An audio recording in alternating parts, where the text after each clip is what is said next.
او دویمه خبره د غم او د درد د دې وطن دپاره دا ده چې د دې وطن د چیف جسټس په کرسۍ باندې ناست یو ملعون قاضي فائز عیسی یو داسې فیصله د حضور علیه الصلاة والسلام د ختم نبوت د دشمنانو په حق کې ورکړې ده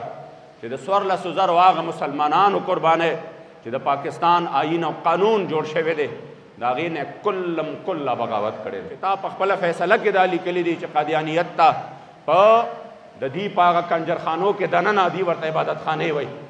او د دې په چاردیوارۍ کې دننه دوی ته اجازت شته که قرآن چاپ کوي العیاذ بالله د تحریف شده او که نه څه قسم واهیات وي او که د حضور په ختم نبوت باندې ډاکه غورځوي نو زه درته وایم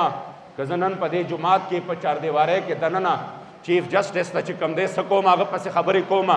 نو زما خلاف خو ډایرکټ د 780 مقدمه جوړیږي او بیا د هغې نه هټ کر د ټولو نه زما ستا دپاره یو المیه دا ده چې د هغې فیصلې خلاف هغه ورځې د نون لیگ حکومت مکمل شاته ودرېده او دی یو پریس کانفرنس وکړ چې هغه پریس کانفرنس کې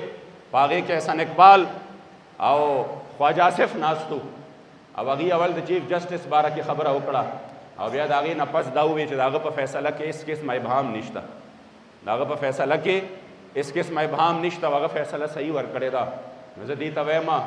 که تاسو یې که ستاسو نیکونه دي تاسو نه دا ټوله دنیا دې د ده شاته ودرېږي دې ځل به جنګ چې کوم دی جنګ به بلکل ښکاره وي جنګ به د یمامه د شهداو د جانشینانو وي او د حضور علیه السلام د ختم نبوت د دشمنانو وي